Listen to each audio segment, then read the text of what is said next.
ব্যক্তির লাভ ক্ষতি থেকে শুরু করে রাষ্ট্রের উন্নয়ন সবকিছুর পেছনে থাকে অর্থনীতির অবদান। সেজন্য দরকার আর্থিক হিসাব নিকাশ আর অর্থনীতির চুলচেরা বিশ্লেষণ।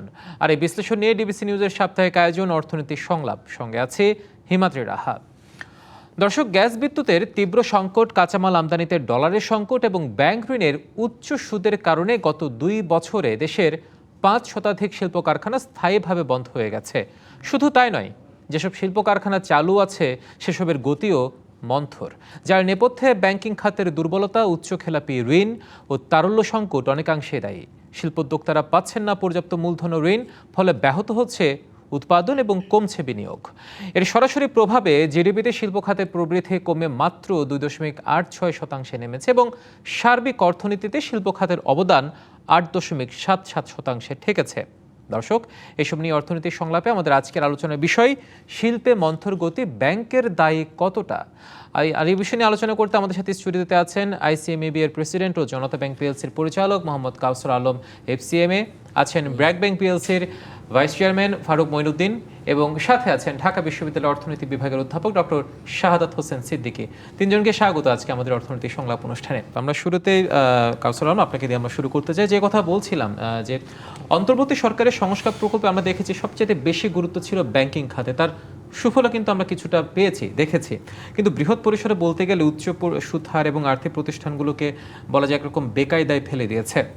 আসলে এর সামগ্রিক প্রভাব শিল্পে কতটা বলে মনে করছেন? আপনাকে ধন্যবাদ। আমাদের ইকোনমিটা আমরা জানি একটা ব্যাংকিং বেসড, ঋণ বেসড একটা ইকোনমি। আমাদের ফাইন্যান্সিয়াল অ্যাসেটস যদি টোটাল ধরা হয়, এটার 80% থেকে প্রায় কিছু সময় 90% পর্যন্ত কিন্তু এই ব্যাংকিং খাতই, কিন্তু যেহেতু আমরা জানি আমাদের ক্যাপিটাল মার্কেট, যেটা আরেকটা আমাদের মূলধন যোগানের বড় সোর্স অথবা ফাইন্যান্সিয়াল সাপোর্ট দেওয়ার বড় সোর্স হতে পারতো, সেটা খুবই ক্ষীণ, যেটা আমাদের জিডিপির 6 থেকে 9%-এর মধ্যেই ঘোরাফেরা করছে। সো ব্যাংকিং খাত আমাদের ইকোনমি যে বেড়ে বিগত 5 দশকের যে পর্যায়ে এসছে, ব্যাংকিং খাতের ভূমিকাটাই কিন্তু ব্যাপক। তো বিগত 5-7 বছরে কিন্তু ব্যাংকিং খাত এর আগে যতটা ছিল, এই 5-7 বছর 2018 সালের পর থেকে শুরু করে, এরপরে কোভিড, এর পরবর্তী সময়ে এই ডলার ডিভ্যালুয়েশন থেকে শুরু করে ব্যাংকিং খাতটা কিন্তু ব্যাপক চাপের মধ্যে আছে। এরপর যখন আমাদের 24-এর বিপ্লবের পর আমাদের ব্যাংকিং খাতের যে প্রকৃত অবস্থা উন্মোচন হলো, যে ব্যাপক পরিমাণ NPL, non performing loan, bad loan, যেটা রিপোর্টেড অলরেডি হয়েছে 35-36%, অলমোস্ট 6 লাখ কোটি টাকার মতো। অ্যাকচুয়ালি এটার পরিমাণ আসলে কত, এটা দিনে দিনে আরও বেশি অপরিমেয়। তো আমরা এটা থেকে বুঝতে পারি যেটা একমাত্র খাত যেখান থেকে আমাদের প্রাইভেট সেক্টর ঋণ নিয়ে ব্যবসা বড় করে পরিচালনা করে। প্রাইভেট সেক্টরেরও কিন্তু বৃদ্ধির মূল, ব্যবসা সম্প্রসারণের মূল সোর্স হলো এই ব্যাংকিং।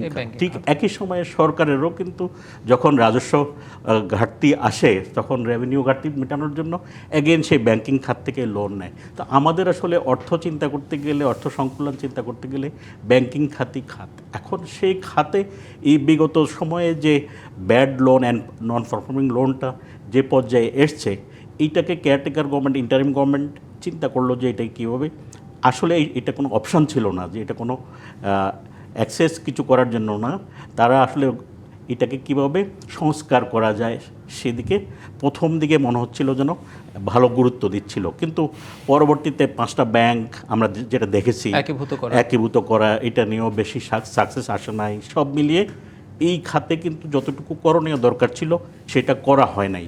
এখন ব্যাংকগুলো বিগত দীর্ঘদিন ধরে কিন্তু গুড গভর্নেন্সের অভাবে ছিল। ব্যাংকের যে বোর্ডগুলো আছে, এই বোর্ডগুলো বহুলাংশে, আমি সবগুলোর কথা বলবো না, বহুলাংশে কিন্তু কম্পোজিশন, প্রপার স্কিল নিয়ে গঠিত হয়েছে কি না, তারপরে ডিসিশন মেকিং, যে লোনগুলো অ্যাপ্রুভ করে, লোনগুলোর কোয়ালিটি কী, এই সব মিলিয়েই কিন্তু ব্যাংকিং খাতে একটা দুরবস্থার মধ্যে পড়ে গিয়েছে। এখন যে পর্যায়ে গিয়েছে, এটাকে সরকার আসলে যদি যথার্থই এটাকে টার্ন অ্যারাউন্ড করতে হয়, তাহলে কিন্তু এখানে হাত দিতে হবে বোর্ড ফরমেশন থেকে শুরু করে। আর এখন তো আসলে অনেক কিছু ঘটে গেছে, যেমন আমাদের যে ব্যাড লোনগুলো আছে, এগুলো ব্যাড অ্যাসেটের মধ্যে, ডিস্ট্রেস অ্যাসেটের মধ্যে পড়ে গেছে। সো এই লোনগুলোকে কীভাবে রিকভার করা যায়, এটার জন্য আমরা ইতিমধ্যে দেখতে পেয়েছি যে সেন্ট্রাল ব্যাংক কতগুলো ইনিশিয়েটিভ নেওয়ার চেষ্টা করছে। ওনারা যেমন 60,000 কোটি টাকা, যেটা ব্যাংক খাত থেকে প্রায় 40,000 কোটি, ব্যাংক ওনারা নিজেরা 19-20 কোটি টাকা দিয়ে নন পারফর্মিং বা ডিস্ট্রেস কোম্পানিগুলো কীভাবে প্রোডাক্টিভ খাতে আনা যায়। সো এইটা অ্যাকচুয়ালি থিওরিটিক্যালি একটা ভালো উদ্যোগ যে এই কোম্পানি যেগুলো বন্ধ হয়ে যাচ্ছে, যেখানে অনেক লোন ব্যাড লোন হিসেবে হয়ে আছে, এইটাকে যদি টার্ন অ্যারাউন্ড করে আবার প্রোডাক্টিভ লোন করা যায় এবং ওই লোনগুলোকে রিপেমেন্ট করে কালেকশন করা যায়, সো ওই হিসাবে থিওরিটিক্যালি এটা একটা ভালো উদ্যোগ। কিন্তু প্র্যাকটিক্যালি যারা এই সুযোগটা নেবেন, ওনারা কতটুকু প্রস্তুত আছেন টেকনিক্যালি, আবার কতটুকু তাদের মনোবৃত্তি আছে যে আমরা এই সুযোগটা নিয়ে আমরা এই দুরবস্থা থেকে বের হয়ে আসবো। সার্বিক অবস্থা মিলিয়ে এখন পর্যন্ত আমরা যেটা বলতে পারি যে এই যে ব্যাংকের সংস্কার ইন্টারিম গভর্নমেন্টের সময় এবং বর্তমান গভর্নমেন্টেরও 4-5 মাস চলছে, এই সময়ে এখনও আমরা আশাব্যঞ্জক তেমন কিছু দেখছি না। কিন্তু আমাদের ব্যাংকিং খাতটা যে পর্যায়ে গেছে, এখানে এটাকে সুশৃঙ্খল গভর্নেন্সের মধ্যে এক জায়গায় আনাটা ছাড়া কোনো বিকল্প নাই। কারণ ব্যাংকিং খাত এখনও আমাদের prime source of fund for economy, for public sector, for private sector, for all sector actually. নিশ্চয়। আপনার কথা ধরে আমি একটা কথা পিক করতে চাই, সেটা অ্যাট এ গ্ল্যান্স আপনি পুরো বিষয়টা একটা পোস্টমর্টম করেছেন যে তথ্য গুড গভর্নেন্সের আসলে কোনো বিকল্প নাই। এটা যেই সরকার আসুক না কেন, যত রাজনৈতিক পট পরিবর্তন হোক না কেন, গুড গভর্নেন্স যদি না থাকে তাহলে ব্যাংকিং খাতকে যত চেষ্টায় করা হোক, যত সংস্কারের তকমায় দেওয়া হোক, কোনো তকমায় আসলে কাজে আসবে না। ফারুক মইনুদ্দিন, আপনার দীর্ঘদিনের ব্যাংকিং সেক্টর অভিজ্ঞতার আলোকে যদি আমরা পর্যবেক্ষণ করতে বলি, একে তো তারল্য সংকট, তিনি যেটা বলল গুড গভর্নেন্সের সংকট, সেই সাথে খেলাপি ঋণ, মানে এই সবে মিলে আসলে বলা যেতে খুব বেকায়দায় আছে। মানে এই কথাটা আসলে অত্যুক্তি হবে না যদি বলি। কিন্তু যে গ্রিন ব্যাংক যেগুলো আছে বা যেগুলো ভালো করার চেষ্টা করা আছে এবং যেগুলো চেষ্টা করছে ক্ষত কাটিয়ে ওঠার, আপনার দীর্ঘদিনের অভিজ্ঞতার আলোকে আসলে বাস্তবতা কি বলছে? প্রথম কথা, ধন্যবাদ। প্রথম কথা হচ্ছে যে আমি ওইটার উপরে জোর দিব, কারণ কথা হচ্ছে যে আমাদের দেশে যে ব্যাংকের যে অনেকগুলো ব্যাংক, তার মধ্যে খুব ভালো প্রতিষ্ঠানের কিছু ব্যাংক আছে, আবার একেবারে মানে পড়ে যাচ্ছে এরকম কিছু ব্যাংক আছে। তলানিতে ঠিক আছে। একই আইন, সব ব্যাংকের জন্য একই আইন প্রযোজ্য, সেম আইনের আন্ডারে সবগুলো ব্যাংক চলছে, তাহলে কোনটার অবস্থা এত ভালো, কোনটার অবস্থা এত খারাপ কেন? রাইট। এটা প্রশ্নের জবাবই পাওয়া যাবে যে সুশাসনে যে কথাটা বলছে, এটা তো আসলে কোনো বিকল্প নেই। কারণ কথা হচ্ছে যে এখানে যেরকম বোর্ডের কম্পোজিশন যা যা করা হচ্ছে, আমি এরকমও দেখেছি যে ইন্ডিপেন্ডেন্ট ডিরেক্টর রাখতে হয় বলে, এবং তাদেরকে এমন সুযোগ সুবিধা দিয়ে রাখা হয় তারা আর ইন্ডিপেন্ডেন্ট থাকে না। এরকমও তো আছে আমাদের ব্যাংকে, অনেক প্রাইভেট ব্যাংকে। এখন ইস্যুটা হচ্ছে যে আপনি যদি এই ব্যাপারগুলোকে ওভারলুক করেন, তাহলে সুশাসন কখনোই আসবে না। ইন্ডিপেন্ডেন্ট ডিরেক্টর কেন রাখা হয়? তারা যাতে একেবারে নির্মোহভাবে একটি ব্যাংক পরিচালনার দায়িত্ব নিতে পারে, তাদের কোনো ব্যক্তি স্বার্থ থাকে না। এই ব্যাপারটিকে যখন কম্প্রোমাইজ করা হয়, তখন আর সুশাসন বলে কিছু থাকে না।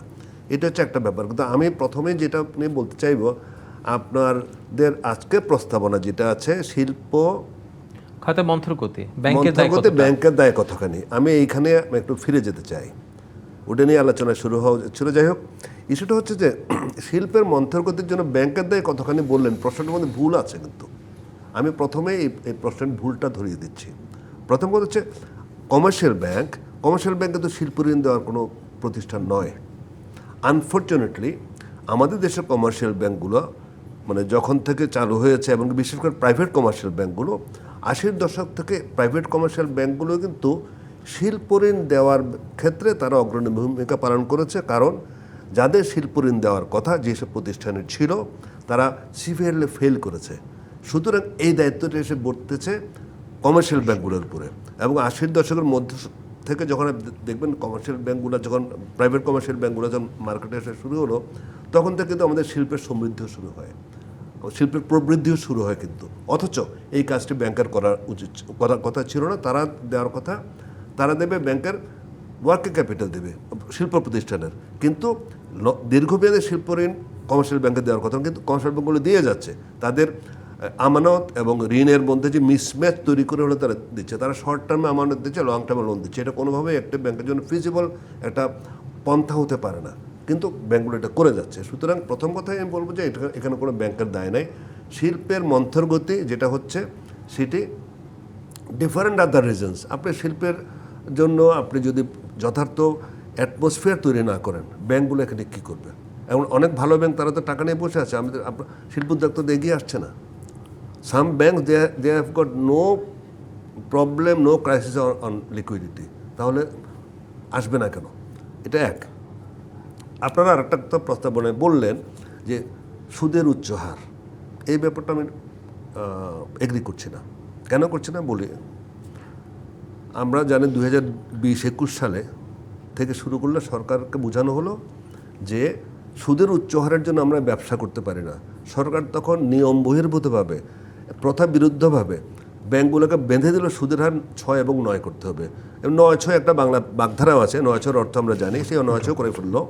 কিন্তু তখনও আমরা দেখেছি, আমাদের অনেক ব্যাংকে দেখেছি তারা সর্বোচ্চ সুদের হার হলো অনেক ব্যাংক 8% ঋণ দিয়েছে। তার মানে কি? তার মানে আপনি কোনো এক্সিকিউটিভ অর্ডারে সুদের হার বেঁধে দিতে পারেন না একটা মুক্তবাজার অর্থনীতিতে। আপনি তাই করেছিলেন, কিন্তু এতে কোনো লাভ হয় না। কেন লাভ হয় না বলছি?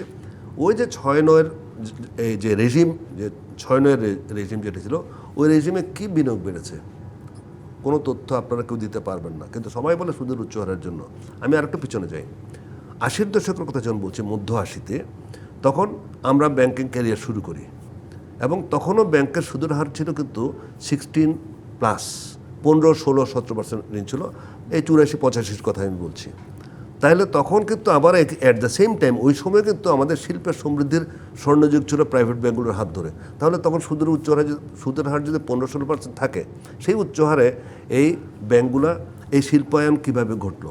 সুতরাং সেই জন্য আমি বলছি যে ওই প্রস্তাবনার 2টি শর্ত আমি এগ্রি করছি না। সুতরাং এখানে আসলে শিল্পের যে মন্থর গতি, সেখানে আমি কমার্শিয়াল ব্যাংকের কোনো দায় দেখছি না। এটা হচ্ছে আমার। কিন্তু এখানে আমি একটু বলতে চাই, সেটা হচ্ছে তখন যদি 16-17% পারা যায়, তাহলে এখন যদি সে 8-9%ও পারা যায় না, সেটাকে যদি উচ্চ সুদ হার বলা হয়, এই বৈপরীত্যটা কোন জায়গায়? কথাটা তো আপনাকে বোঝানোর চেষ্টা করছি যে এই যে একটা কথা সব ব্যাংকের উপর দৌড় দিচ্ছে, শিল্পের মন্থর গতি ব্যাংক দায়ী। ওই কুরবানির গরুর হাটে জাল নোট শনাক্ত করা ব্যাংক দায়িত্ব। আমেরিকা থেকে ট্যাক্স ফাঁকি, আমেরিকান নাগরিক বাংলাদেশকে ট্যাক্স ফাঁকি দিচ্ছে ফাটকা চুক্তির মাধ্যমে, সেটাও আমাদের করতে হয়। সুতরাং সবই কিন্তু ব্যাংক দায়ী। দেখেন, তাহলে আজকে শিল্পের যে প্রবৃদ্ধি হচ্ছে না, এটা কোন যুক্তি দিয়ে আমরা বলবো যে ব্যাংক দায়ী? আমি তো আপনাকে অনেকগুলো প্রমাণ দিয়ে কথা বললাম, যেগুলা এম্পেরিক্যাল স্টাডিকে আমরা সত্যি, এটা খণ্ডানো একটু কঠিন হবে। কিন্তু তাহলে ব্যাংক কীভাবে দায়ী হয়? হ্যাঁ, নিশ্চয়ই আমরা সেই প্রশ্ন উত্তর নিশ্চয়ই আমরা কাজল আলম থেকে নিব। তবে বিরতির পর আমরা একটু ডক্টর সাদ হোসেন সিদ্দিক আপনার কাছে ফিরতে চাই। সেটা হচ্ছে এই যে আমরা ওনার বিশ্লেষণটা শুনলাম, ফারুক মহিউদ্দিন সাহেব অত্যন্ত যৌক্তিকভাবে তার বিশ্লেষণটা তুলে ধরেছে। তাহলে এই যে মন্থর গতি, দায়টা আসলে কোন জায়গায় গিয়ে পড়ে? কেন আমরা সেই জায়গাতে কেন বেরোতে পারছি না? জি, ধন্যবাদ। দেখুন, আমরা যদি এমনিতে স্বচ্ছ চোখে এই বিষয়টাকে দেখি যে আসলে ব্যবসায়ীরা ব্যবসা করতো, এখন ব্যবসা কম কেন করছে, তাহলে বাংলাদেশের অর্থনীতিতে এমন কি ঘটলো যে তারা ব্যবসাটাকে একটু ঝুঁকি মনে করছে? আপনি শুরুতেই বলছেন যে 500 ফ্যাক্টরি বন্ধ হয়েছে। আপনি যদি সেই জায়গাগুলো বিবেচনায় নেন, তাহলে তো দেখবেন এটা ব্যাংকের সুদের হার, যেটা ফারুক মহিউদ্দিন ভাই বললেন, যে বিষয়গুলোর সাথে তার চেয়ে বাহ্যিক যে জায়গাটা, আমরা সরাসরি বিনিয়োগকে বলি সুদের হারের সাথে ডিরেক্টলি রিলেটেড, প্রত্যক্ষভাবে জড়িত, কিন্তু অনেক ক্ষেত্রে দেখা যায় বাহ্যিক ফ্যাক্টরগুলা, এক্সোজিনাস ফ্যাক্টরগুলা মুখ্য রোল প্লে করে। যেমন আপনি 5ই আগস্টের ঘটনা ঘটছে বলে 500 ফ্যাক্টরি বন্ধ হয়েছে। অতএব এখানে সুদের হার বাড়া কমার সাথে ফ্যাক্টরি বন্ধ না, ব্যাংকের কাছে টাকা থাকা না থাকার ক্ষেত্রে এটা কিন্তু দায়ী নয়। যে আনএমপ্লয়মেন্ট ক্রিয়েশন হয়েছে এই বন্ধ ফ্যাক্টরির জন্য, সেটার জন্য তো ব্যাংক লোন অথবা ব্যাংকের কি পরিমাণ টাকা আছে, দেওয়ার মতো আছে কিনা, লিকুইডিটি ক্রাইসিসে আছে কিংবা সারপ্লাস আছে, এটা কিন্তু বিষয় না। বাংলাদেশের প্রেক্ষাপটটা আসলে ভিন্ন মাত্রায়। আবার দেখেন, অনেক ক্ষেত্রে যখন সকল ব্যবসায়ীদের কাছ থেকেই, যারা ওই যে খুচরা বিক্রেতাও করে বিভিন্ন ধরনের, সবার কাছ থেকে ভ্যাট ট্যাক্স সংগ্রহ করবে বললেন, কিন্তু সরকার একটু পিছু হটলেন। বিষয়টা দেখেন, কথা হচ্ছে যে অর্থ সংগ্রহ করতে গেলেও কিন্তু সেটা এক ধরনের সমস্যা হয়ে যায় বিভিন্ন কারণে। তার মানে কি, এখন সরকার আসলে যার কাছে প্রাপ্য তার কাছ থেকেও তো নিতে পারছে না। যে জিনিসটা আমরা সরাসরি, যার সাথে আমার মূল বিষয় যেটা হচ্ছে, যার সাথে সম্পৃক্ততার কথা বলি, সেটা থিওরিটিক্যালি হয়, কিন্তু প্র্যাকটিক্যালি দেখা যাচ্ছে এর ডেভিয়েশনটা ঘটছে বাংলাদেশে অন্য ক্ষেত্রে। এখন আবার আমি যদি বলি যে বাংলাদেশের ব্যবসা কেন খারাপ, এই মুহূর্তে কেন খারাপ, এখন তো একটা রাজনৈতিক সরকার, তাহলে রাজনৈতিক সরকার হলেও আমি বলবো যে স্টিল বাংলাদেশের মানুষের ভিতর, যে রাজনৈতিক সরকার থাকলেও, আওয়ামী লীগ 15 বছর টানাই ক্ষমতা থাকলেও রাজনৈতিক অস্থিতিশীলতা কোনো সময় হবে, এটা প্রত্যেকটা মানুষের ভিতরে ছিল। ঠিক একইভাবে কিন্তু একটা বিশাল অংশ যখন ধরেন আওয়ামী লীগ ছাড়াই নির্বাচন হয়েছে, সেটা স্পষ্টভাবেই যদি বলি, এখন কথা হচ্ছে তারাও এক ধরনের মানুষ এইখানে আছে। আপনি শুধু বললেই হবে না যে নাই, মানুষ আছে, কিন্তু তারাও এক ধরনের শঙ্কার মধ্যে থাকে। তাহলে যে দেশে এই 56 বছরের ইতিহাসে রাজনৈতিক বন্দোবস্তটা দীর্ঘস্থায়ীভাবে আমরা করতে পারি নাই, সেই দেশে বিনিয়োগ বাড়ানোটা খুব কঠিন। কিন্তু আমাদের কেন, আমরা লাকি যে আমাদের ল্যান্ড ইজ ফার্টাইল। এখানকার মানুষ কিছু না কিছু করলেও তার জীবিকাটা এবং ফসল যে পরিমাণ এই ছোট্ট ল্যান্ডের মধ্যেই হয় সেটা স্বয়ং সম্পূর্ণ। এই সমস্ত কারণে দেখবেন জিডিপিতে বিনিয়োগ বাড়ে নাই। 9-6 যখন যেটা বলা হচ্ছে, আপনি ইনভেস্টমেন্টের ফিগার দেখেন, অর্থাৎ ওই সময় মূল্যস্ফীতি 10%। বলা হচ্ছে ব্যবসায়ীরা যদি টাকা নেয় তাহলে টাকা দিয়েই লাভ, কারণ মূল্যস্ফীতি বেশি। অতএব সেই জায়গাটায়ও যখন বিনিয়োগের বৃদ্ধি আপনি দেখাতে পারেন না, আপনি কোন থিওরি দিয়ে বাংলাদেশের অর্থনীতি ব্যাখ্যা করবেন? কথা হচ্ছে এই জন্যই দেখা যায় অনেক সময় আমরা যখন প্র্যাকটিক্যালি থিওরির সাথে মিলাতে চাই, সেই জায়গাগুলার কনটেক্সট, আমার ডাটা কোনো কিছুই সাপোর্ট করে না। দ্যাটস ওয়াই আমার যে মূল কথা সেটা হচ্ছে যে এই বিষয়গুলো ভাবনার বিষয়। আপনি যাদেরকে ধরেন বন্ধ ফ্যাক্টরি, আপনি সেই ফ্যাক্টরিটা খেলাপি ঋণ ছিল কি ছিল না সেটা তো দেখে বন্ধ ফ্যাক্টরি খোলার ব্যবস্থা করতে হবে। অতএব আপনি যদি মনে করেন একটা খেলাপি ফ্যাক্টরি, আবার যদি তাকে সরকারি সহায়তা দেয়, তাহলে প্রকৃতপক্ষে সরকার কি করছে? আজকের যে আপনার বিষয়টা, সেই জায়গাটাই সরকারের এখন ভাবনার বিষয়, যে আমার রাষ্ট্রের টাকা নিয়ে যখন আমি খরচ করি, রাষ্ট্রের মানুষের উপর এক ধরনের চাপ পড়ে। সরকার যখন সেন্ট্রাল ব্যাংকের কাছ থেকে টাকা নেয়, প্রাইভেট ব্যাংকের কাছ থেকে টাকা নেয়, তখন যে মূল্যস্ফীতির উপর যে চাপটা পড়ে সেটা কিন্তু জনগণকেই বিয়ার করতে হয়। অতএব সেই জায়গার ক্ষেত্রে বলছি, সরকার 60,000 কোটি প্রণোদনা প্যাকেজ দিল, বন্ধ ফ্যাক্টরি চালু হয়ে যাবে, কিন্তু সাস্টেইনেবিলিটি একটা বিরাট, আমি আজকে বলে দিলাম, একটা বিশাল প্রশ্নবোধক চিহ্ন। অতএব এই সমস্ত ফ্যাক্টরির সার্বিক ডিটেলস চিন্তা ভাবনা না করে, এবং একটা মানুষ কম্পিটিশন থেকে পড়ে গেলেন, আবার কম্পিটিশনে এসে আপনি আগের মতোই ব্যবসা শুরু করতে পারবেন, সেটাও কিন্তু বড় বিষয়। আরেকটা জিনিস দেখবেন, যারা ভালো ফ্যাক্টরি, তাহলে তারা এখন তো অনেক এক্সপানশনে যাওয়ার কথা। প্রচুর এই 5 মাস, যেটা কাউসার বাবু বলেন এই বর্তমান সরকারের 5 মাস, এই 5 মাসে তো তাদের ভিতর এমন আস্থা আসার কথা যে আমি অনেক দিন ঝিমিয়েছিলাম 2 বছর, অতএব আমার সেটা তো কাটিয়ে উঠতে হবে। আমরা বলি বাউন্স ব্যাক করার জন্য মানুষ সবচেয়ে হাইয়েস্ট বেস্ট এফোর্টটা দেয়। আমরা যেটা এসেনফেল্টারস ডিপ একটা থিওরি আছে, যে আপনি যখন বিপদে পড়েন, বিপদ কাটানোর জন্য প্রাণপণ চেষ্টা করেন। অতএব বিপদ কাটানো মানে হচ্ছে, নির্বাচন যখন হয়ে গিয়েছে, নির্বাচনের পরবর্তীতে এই সকল বিনিয়োগে জাস্ট বিনিয়োগ বৃদ্ধির একটা হিড়িক পড়ে যাওয়ার কথা ছিল। কিন্তু দেখেন বর্তমানে যদি এই ক্রেডিট গ্রোথের কথা তাকান, 4.75, আপনাকে কত বছর পিছনে তাকাতে হয়? That is 20 years. অতএব আপনি আজকে বসে 20 বছর পিছনে চলে গিয়েছেন। জাস্ট সেটা ভাবতে কিন্তু এই যে বাংলাদেশের এখন প্রবৃদ্ধির স্বপ্ন দেখা 6.5%, স্বপ্ন দেখা ভালো, কিন্তু বাস্তবতা এটাকে কিভাবে আনবে? অতএব বিনিয়োগ বৃদ্ধি ছাড়া আপনি প্রবৃদ্ধি সম্ভব না। বড় শিল্প গোষ্ঠী যদি বিশাল এক্সপানশনে না যায়, সেটা সম্ভব না। অতএব বিনিয়োগ বাড়ানোর জন্য বিনিয়োগের পরিবেশ নিশ্চিত করাই সরকারের প্রধান কর্তব্য। রাজনৈতিক স্থিতিশীলতার কোনো বিকল্প নেই। আপনারা থাকুন আমাদের সাথে। আমরা একটা ছোট্ট বিরতি সময় গেছে, বিরতির পর ফিরে এসে আমরা আরো বিস্তারিত আলোচনায় ফিরবো। দর্শক, অর্থনৈতিক সংলাপ থেকে নিচ্ছে একটি বিরতি, সঙ্গে থাকুন, ফিরছে একটু পরে। বিরতির পর আবারও স্বাগত অর্থনৈতিক সংলাপে। আমরা বিরতির পর মোহাম্মদ কাউসার আলম, আপনাকে দিয়ে আমরা শুরু করতে চাই। বিরতির আগে আপনারা বেশ কিছু পর্যবেক্ষণ তুলে ধরেছেন। আসলে ব্যবসায়িক যে মনোবৃত্তির যদি সেই বিষয়টাতে মানে ব্যাংকের আমি ঋণ বিষয়ে যদি ফেরত দেওয়ার মানসিকতা তৈরি না হয়, অর্থাৎ মনোবৃত্তির জায়গায় যদি সুস্থ মনোবৃত্তি তৈরি না হয়, সেই জায়গায় আসলে কোনোভাবেই এই জায়গা থেকে বেরোয়া সম্ভব না। আমি সাথে আর একটু যুক্ত করতে চাই এই পর্যায়ে, সেটি হচ্ছে যে নীতি সুদ হার বাড়ানোর কারণে বলছে যে, অনেকে বলছে যে উৎপাদন খরচ বাড়িয়ে শিল্প খাতের প্রতিযোগিতা সক্ষমতা কমিয়ে দিচ্ছে। এবং আমি যদি বেসিক্যালি মানে যদি স্পেসিফিকলি আমি সিমেন্ট খাতের কথাই বলি, সেখানে কিন্তু বিক্রি বেড়েছে কিন্তু মুনাফাটা কমেছে। হ্যাঁ, সব এর থেকে আসলে বের হওয়ার উপায়টা কি? ধন্যবাদ। অ্যাকচুয়ালি আমরা একই আলোচনা একটু আগে করছিলাম। তো আমরা তো যেটা ঢালাওভাবে পুরো বিষয়টাকে ব্যাংকের উপর চাপাচ্ছি, বিষয়টা অ্যাকচুয়ালি তা না। আমরা যদি এটা হয়তো একটা কারণ হতে পারে, আমি সামগ্রিকভাবে বলছি না, যেমন একটা ইনসিডেন্ট থেকে শুরু করি। যেমন 2022 সালের মার্চ মাসের দিকে যখন ডলার ডিভ্যালুয়েশন 85-86 টাকা থেকে এটা হঠাৎ করে ডিভ্যালু হয়ে 108-10 হলো। এরপরে এটা 120-22, এখন প্রায় 124 ছুঁই করে। এই যে ডলারে যে 1.5 গুণ বেড়ে গেল ডলারের ডিভ্যালুয়েশন, আপনি খেয়াল করবেন তখনই কিন্তু আমাদের সেন্ট্রাল ব্যাংক এই ডলার কন্ট্রোল কার্বিং করার জন্য একটা কন্ট্রাকশন পলিসি নিয়েছে, যে ক্যাপিটাল মেশিনারি ইম্পোর্ট আমাদের মাসে প্রায় 7 থেকে 8 বিলিয়ন ডলার ইম্পোর্ট ছিল। ইম্পোর্ট বিলের মধ্যে কীভাবে অনলি অ্যাসেনশিয়ালস, লাক্সারি বাদ, even up to good extent capital machinery import বন্ধ। ওই যে তখন থেকে শুরু হলো, সাথে আমাদের শাহাদত ভাই একটু আগে বললেন যে এখন 20 ইয়ার্সের মধ্যে lowest private sector credit. Yes, তো এটা কিন্তু একটা সাইকেল।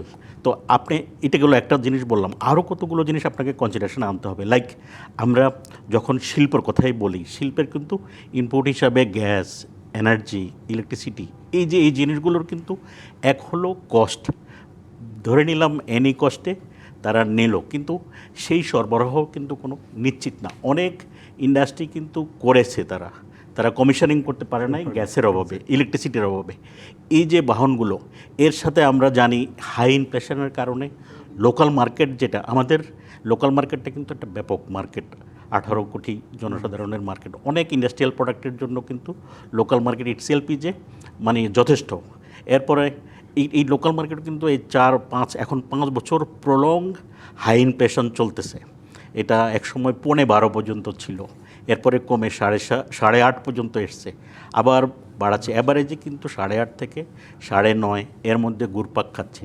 এই যে হাই ইনফ্লেশন, এতে করে কিন্তু মানুষের ক্রয় ক্ষমতা লোকাল মার্কেটে কমে গিয়েছে। একই সাথে কিন্তু বিগত 5 বছরে কিন্তু আমরা দেখতে পাই যে গ্লোবাল ম্যাক্রো ইকোনমিও কিন্তু অনেক সাফার করছে।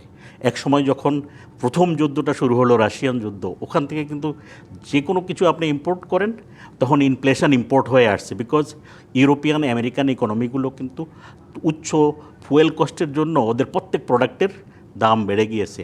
পরে ওইটা যেমন আমরা দেখেছি যে শ্রীলঙ্কার মতো দেশ দেউলিয়া হয়ে গেছে, পাকিস্তানের মতো দেশ যে লেভেলের ডিভ্যালুয়েশন হয়েছে, অফকোর্স আমাদেরও হয়েছে, ওদেরও এখনও আমাদের 1 টাকা মানে ওদের 3 টাকা, এরকম 2.5 টাকা এরকম লেভেলে আছে। সো এই যে কনটেক্সটটা সব মিলিয়ে কিন্তু আমাদের ইন্ডাস্ট্রিয়ালাইজেশনটা লোকাল রিজন মূলত এই যে, এরপরে ব্যাংকিং খাতের যে ফাইন্যান্সিং কস্ট, যেটা আপনি প্রশ্নের শেষ পার্টটা বললেন, যেটা 9-6 এক সময় ধরে বেঁধে দেওয়া হয়েছিল, সেটাও ঠিক ছিল কতটুকু, সেটাও বিচার্য বিষয়। কিন্তু এখন যে ওপেন আছে 12, 14, 15%, এইটাতে কিন্তু আপনার এই লোন নিয়ে আবার আরেকটা বিষয় বলতে হবে যে এখন এই আমাদের বর্তমানে ব্যাংকিং সেক্টরের যে অবস্থা চলছে, এতে করে যে 60টা ব্যাংক বা আছে, এর মধ্যে অনেকগুলো ব্যাংকের কিন্তু লোন দেওয়ার ক্ষমতা নাই।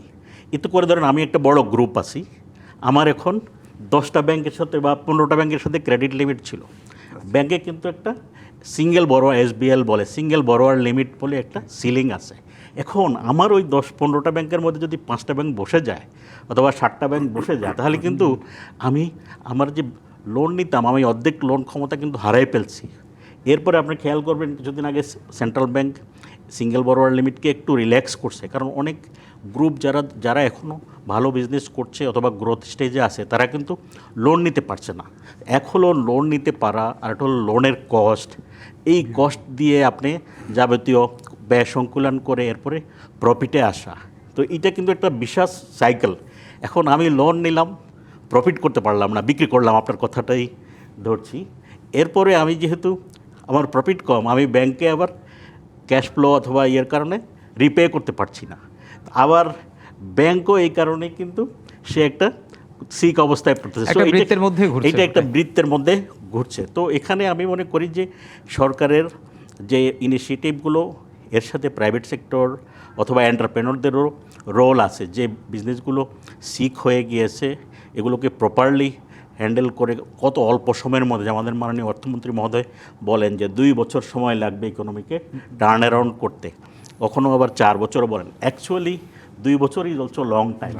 কারণ কি, এরকম একটা সিচুয়েশনে আপনার গ্রোথ চলে আসছে 4% প্লাস এবং মাইনাস। এই সময়ের মধ্যে আসলে কতটা সুস্থির থাকবে রাজনৈতিক পরিস্থিতি কোন দিক দিয়ে যাবে, সেটাও তো একটা মানে বিবেচনার বিষয়। আবার এটা যদি লম্বা হয় তাহলে আপনার প্রবলেম বাস্কেট কিন্তু আরও বাড়তে থাকতে সেই পারে। 2 বছর হিসেবে তখন আর কোনো কাজে আসবে না। না, আসবে না। সো এই জন্য সরকারেরও কিন্তু পলিসি সাপোর্ট, ইন্ডাস্ট্রিয়ালিস্টদের আরও বেশি উদ্যোগী হয়ে, এবং অফকোর্স ফ্যাক্টর অফ প্রোডাকশানের যে জিনিসগুলো আমরা বললাম, ফুয়েল, এনার্জি, গ্যাস, তারপরে মানি সাপ্লাই, এগুলোকে যথাযথভাবে একটা কারণে, শুধু ব্যাংকের লোনের কারণে কিন্তু ইন্ডাস্ট্রি বসে যায় না, আরও বাকি ব্যাকওয়ার্ড লিঙ্কেজ যেগুলো আছে সেগুলোতে যদি সেখানেও যদি আসলে তারপর আরেকটা লজিস্টিক্স, আমাদের একটা বড়, অনেক ইন্ডাস্ট্রির জন্য কিন্তু লজিস্টিক কস্ট অনেকাংশে বেড়ে গিয়েছে। Logistics availability, access to logistics, এটাও কিন্তু একটা বড় বিষয় হয়ে গিয়েছে। তো সব মিলিয়ে কিন্তু ইন্ডাস্ট্রিয়াল গ্রোথটা ইজ আন্ডার বিগ ডিস্ট্রেস, এবং এটা আমাদের ইকোনমির একটা বড় চালিকা শক্তি।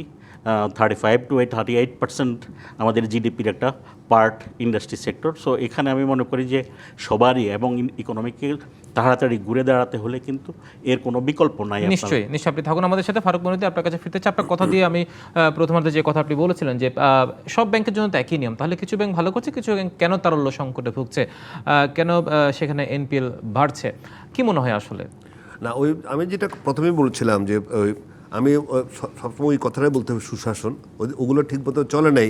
ওদের ঋণ বিতরণ কিংবা ঋণ অনুমোদন প্রক্রিয়ার মধ্যে গলদ ছিল, ওখানে ভুল ছিল, কিংবা ইচ্ছাকৃত ভুল ছিল, যোগসাজশ ছিল, অনেক কিছু থাকতে পারে। আমি একতরফাভাবে কোনোটাকে বলবো না। তার মানে যেসব ব্যাংকের তারা অ্যাটলিস্ট লোন স্যাংশনিংয়ে একটা অর্ডার ফলো করেছে, একটা কমপ্লায়েন্স ফলো করেছে, সেসব ব্যাংক ভালো আছে, সে কোনো সমস্যা দেখা যাচ্ছে না। আমাদের দেশে 70% এনপিএলও আছে কোনো ব্যাংকের, 3% এনপিএল হতে আছে কোনো ব্যাংকের। তাহলে কীভাবে এটা সম্ভব? তার মানে বোঝাই যাচ্ছে পার্থক্যটা কোথায়। আমি এখানে আরেকটা জিনিসের উপর একটা জোর দিতে চাই যে আবার ব্যাংকের ঋণের কথা হচ্ছে, শিল্প ঋণের কথা বলা হচ্ছে। এইবারে বাজেটে অর্থমন্ত্রী বলেছিলেন যে আমাদের এখন ঋণ নির্ভর অর্থনীতি থেকে বিনিয়োগ নির্ভর কিংবা এই অর্থনীতি তিনি করতে চান। তাহলে তার অর্থ কি? আমরাও চাই না যে ওই যে বলছিলাম যে ব্যাংকগুলো তো এটা আমাদের কাজ নয়, কমার্শিয়াল ব্যাংকের। এই শিল্প ঋণ নেওয়ার জন্য হয় বিশেষায়িত প্রতিষ্ঠান হইতে হবে, অথবা কেন উদ্যোক্তারা পুঁজিবাজারে যাচ্ছেন না, কেন তাদেরকে পুঁজিবাজারে অ্যাট্রাক্ট করা যাচ্ছে না? হ্যাঁ, এটা একটা বড় ইস্যু। কিন্তু পুঁজিবাজার তো ব্যাংকের একটা পরিপূরক অবস্থা, তাই না? তারা পুঁজিবাজার তারা নিচ্ছেন না কেন? এখানে তো আমি একটা অন্যভাবে বলি, ব্যাংকের টাকা তবে শোধ দিতে হবে, পুঁজিবাজার টাকা শোধ দিতে হবে না। কিন্তু তাদেরকে কমপ্লায়েন্স মেনটেন করতে হবে, ট্রান্সপারেন্সি রাখতে হবে। এই কারণে হয়তো অনেকে যান না। অথচ এইটা হচ্ছে সবচেয়ে বড় সুযোগ, এই যে আপনার ঋণ নির্ভর অর্থনীতি থেকে বের করে নিয়ে যাওয়া, আমাদের শিল্প খাতকে। এটা কিন্তু এখনও সময় আছে। আমি জানি না সরকার এটা কীভাবে করবেন, বাজেটে যদি বলেছেন, কিন্তু আমরা কি উদ্যোক্তাদেরকে সত্যিকার অর্থে সেই প্রণোদনা দিতে পারছি যে আপনারা পুঁজিবাজারে আসেন? এতে করে কি হবে? ব্যাংকগুলোর উপরে প্রেশার কমবে, ব্যাংকগুলোর লং টার্ম লোন দিতে হবে, তাহলে ফান্ড রিলিজ হবে। তখন সত্যিকারই যে আপনারা বলেন যে ব্যাংকের তারল্যের সংকট, এইটা কিন্তু কেটে যাবে। এই রিসেন্টলি যে আরেকটি যেটা আপনার এই বাংলাদেশ ব্যাংক যেটা করলো যে ওয়ান টাইম এক্সিট পলিসি, যেটা আমরা দেখলাম এক্সিট পলিসির কথা বলেছে, এক্সিট তো আগেও ছিল, ইট ইজ নট নিউ।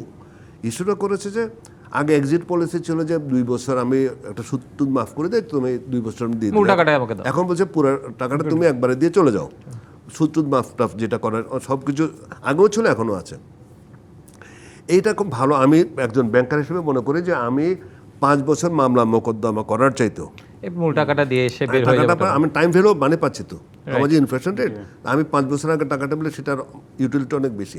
এতে করে ব্যাংকের কিছু আপনার আবার তারল্য সংকটের কিছুটা মানে রেহাই পাওয়া যাবে। কিন্তু এখানে একটা ক্যাচ আছে, সেটা হচ্ছে যে যারা বড় তারা কি এককালীন টাকায় ফেরত দিতে পারবে কিনা? কারণ বড় যারা খেলাপি, তাদের টাকাটা হয় বিদেশে পাচার হয়ে গেছে, অথবা তারা এমন সব জায়গায় ইনভেস্ট করেছে সেখান থেকে এই মুহূর্তে তুলে আনা সম্ভব। এতে করে একটু লাভ হবে।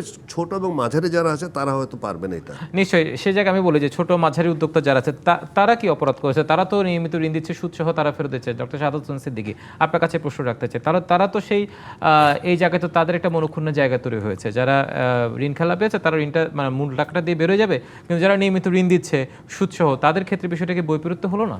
না, ডেফিনেটলি যে বৈপরীত্য, কিন্তু কনটেক্সট অনুযায়ী তো একটা সিদ্ধান্তে আসতে হয়। ধরেন ভঙ্গুর অর্থনীতিকে দাঁড় করাতে হবে, দাঁড় করানোর জন্য আপনার কিন্তু রিজিড কিছু ডিসিশন নিতে হবে। এতে কেউ খুশি হবে, কেউ বেজার হবে, এটাই কিন্তু স্বাভাবিক। কিন্তু অর্থনীতিকে দাঁড় করানোটাই হচ্ছে প্রধান লক্ষ্য। এখন দেখেন যে আমরা যদি এই প্রেক্ষাপটের কথাই বলি, যে বিষয়গুলো নিয়ে কথা আসলো, যে আমরা ব্যাংকের কথা বলি, ব্যাংকে দোষ দেই, সেটা বিষয় না। ব্যবসায়ীরাও আবার লোন চায়, আবার ব্যবসায়ীরাই খেলাপি হয়, ব্যবসায়ীরাই কিন্তু অর্থ পাচার করে। এখন সরকারকে, যেমন আমি যদি সত্যিকার অর্থেই বলি যে সরকার এখন কি চিন্তা করা উচিত এই মুহূর্তে, দেশটা কেন আজকে এই সংকটাপন্ন, তাহলে সংকটাপন্ন বললে কিন্তু আর্থিক প্রতিষ্ঠানগুলাই সংকটাপন্ন। অতএব সেই জায়গাটা যদি আপনি উত্তরণ ঘটাতে না পারেন, তাহলে বাকি অর্থনীতিটাই তো এই আর্থিক প্রতিষ্ঠানের উপর নির্ভরশীল। অতএব আপনি আর্থিক প্রতিষ্ঠানের সক্ষমতা তৈরি করার জন্য যা যা করতে হয়, যেমন এখন ঋণ খেলাপিদের ঋণ মওকুফ করে হোক, মানে সুদ মওকুফ করে হোক, অথবা যে কোনো প্রক্রিয়ায় হোক, কিছুটা হলেও কিন্তু ব্যাংকে স্বস্তি দিতে হবে, না হয় যে অবস্থাটা হবে বলেন। আর আমরা সবাই জানি যে 15 থেকে 20টা আরও ব্যাংক রয়েছে যাদের তারল্য সংকট রয়েছে এবং তারা যে কোনো মুহূর্তে আসলে বিপর্যস্ত হতে পারে। আর এই তারল্য সংকট মোকাবেলার জন্য সরকার আবার কি করছে, প্রিন্ট করছে। দেখেন প্রিন্ট করা মানে কি, সেন্ট্রাল ব্যাংক টাকা দিচ্ছে, সহায়তা করছে, কোনোটায় 20,000 কোটি টাকা, কোনোটায় 10,000 কোটি টাকা দেখতে পাচ্ছেন। অতএব সেই সমস্ত জায়গাগুলাই যদি বলেন, তাহলে যে সেন্ট্রাল ব্যাংকের মাধ্যমে সরকার এই কাজ করাচ্ছে, সেই সেন্ট্রাল ব্যাংকের মুখ দিয়ে কন্ট্রাকশনারি পলিসি বলাটাই তো ভুল। কারণ আপনি তাহলে বিপদে পড়লেই যখন ওকে টাকা ছেড়ে দিচ্ছেন 10,000 20,000 কোটি টাকা, তাহলে আপনার কিসের সংকোচনমূলক মুদ্রানীতি আর মূল্যস্ফীতি কমানোর কথা বলেন? কথা হচ্ছে আরেকটা জিনিস দেখবেন, সরকারকে একদম ডিপলি চিন্তা করতে হবে যে আমি সরকার বলতে এই দুই সরকারকেই বুঝি। এক হচ্ছে পার্লামেন্টের সরকার, আর একটা হচ্ছে গভর্নর, যেটা হচ্ছে আমরা বলি যে আর্থিক সরকার। অতএব সেই দুই সরকার যদি দ্বিমুখী নীতি নেয়, তাহলে সেটাও কিন্তু রাষ্ট্রের জন্য আমরা বলি যে এইটা একটা ক্রিটিক্যাল বিষয়। কারণ সরকার বিপদের সময় ক্ষতি হচ্ছে, অতএব এই সময় মানুষের চাহিদাকে ঠিক রাখার জন্য কি করছে, বাজেট বড় দিচ্ছে। অর্থাৎ এর জায়গায় কোনোভাবে দ্বিমুখী না, দ্বিমুখী বলতে হচ্ছে, জাস্ট আমি সংক্ষেপে যদি বলি, সরকার বাজেট বড় করছে তার আর্থিক সক্ষমতার চেয়ে। তার মানে কি, মানুষের সমষ্টিক চাহিদাকে পুনরুজ্জীবিত করে যাতে উৎপাদন বাড়ে, দেশ বেঁচে যায়। এখন সেন্ট্রাল ব্যাংক বলছে কন্ট্রাকশনারি, উনি বলছেন পার্লামেন্টে দাঁড়িয়ে এক্সপানশনারি মানে হচ্ছে প্রবৃদ্ধি বাড়বে, আর সেন্ট্রাল ব্যাংক বলছে প্রবৃদ্ধি কমবে। অতএব সেই জায়গাটায় আসলে কন্ট্রাডিকশন, যে কারণে বলা হচ্ছিল সেন্ট্রাল ব্যাংকের সিগন্যাল দেওয়া উচিত ছিল আমরা এই রাজস্ব সরকারকে সহযোগিতা করার জন্য 10% পলিসি রেটকে 9.75 মানে উচ্চই, কিন্তু আপনি একটু হলেও কমাইয়েছেন। নিশ্চয়ই আমরা এই জায়গায় আরো আলাপ করবো, তবে বিরতির সময় হয়ে গেছে। দর্শক, বিরতি নিচ্ছে অর্থনীতি সংলাপে, সাথে থাকুন, ফিরছি একটু পরে। বিরতির পর স্বাগত আরেকবার অর্থনৈতিক সংলাপে। আমরা বিরতির পর মোহাম্মদ কাউসার আলম আপনাকে দিয়ে শুরু করতে চাই। এর আগে দুই ভাগ আপনি যে কথাগুলো বলেছেন, যে মনোবৃত্তির কথা বলেছেন, এর আগে আপনি বলেছেন শুধু ব্যাংক খাত নেই, সাথে পাশাপাশি যে ব্যাকওয়ার্ড লিঙ্কেজগুলো যেগুলো আছে সেগুলো কারো সুসংহত হবে। সবকিছু মিলে যদি শেষ পর্বে এসে আমি যদি বলি যে মোটা দাগে আসলে এই মন্থর গতিকে যদি আমরা গতিশীল করতে চাই, তাহলে আপনার পর্যবেক্ষণটাকে দীর্ঘদিনের আপনার অভিজ্ঞতার আলোকে যদি বিশ্লেষণ করতে বলি। অ্যাকচুয়ালি আমাদের একটা জিনিস খুবই ফান্ডামেন্টাল, যে উৎপাদন খাত, যে শিল্পগুলো আছে বা যারা ব্যবসা বাণিজ্য করছেন, এখানে যে আমাদের চ্যালেঞ্জগুলো, এগুলোকেই কিন্তু দূর করতে হবে। মূল ফান্ডামেন্টাল উৎপাদনে যদি আমার অসুবিধা হয়, তাহলে কিন্তু আমি সেকেন্ডারি ব্যাংকিং বলি, সুদ কমানো বাড়ানো, এগুলো দিয়ে কিন্তু পুরোপুরি সমাধান করতে পারবো না। সো এখানে যে ইন্ডাস্ট্রিগুলো আপনিও বললেন যে 500টা ইন্ডাস্ট্রি বন্ধ হয়ে গিয়েছে, অনেকগুলো কিন্তু সিক আছে, বন্ধ হওয়ার উপক্রম। তো সরকার যেগুলো বন্ধ হয়ে গিয়েছে ওগুলোর জন্য কার্যক্রম গ্রহণ করছে, অথবা বিভিন্ন ধরনের স্কিম দিচ্ছে। আবার আমাদের বাস্তব অভিজ্ঞতা থেকে আসলে এই স্কিমগুলো যে যারা গ্রহণ করবে, ওখানেও আমি একটা বলছি যে মনোবৃত্তির বিষয়, আরেকটা হলো তার সক্ষমতা আছে কি না, এই যে একটা পার্সেন্টেজ দিয়ে, আরেকটা যে একটু আগে আমরা আলাপ করলাম এক্সিট পলিসি, এগুলো করার তার সক্ষমতা এবং মনোবৃত্তি দুটোই আছে কিনা। তো সব মিলিয়ে কিন্তু আমরা যদি উৎপাদন খাতকে, যে ইন্ডাস্ট্রিগুলো বন্ধ হয়ে গেছে ওটাকে আনা, আর যেগুলো সিক আছে এটাও কিন্তু একটা ইম্পর্ট্যান্ট, অনেকগুলো হয়তো খুব কঠিনভাবে চলছে, একসময় বন্ধ হয়ে যাবে, এগুলোকেও আইডেন্টিফাই করে কিভাবে এগুলোকে সচল রাখা।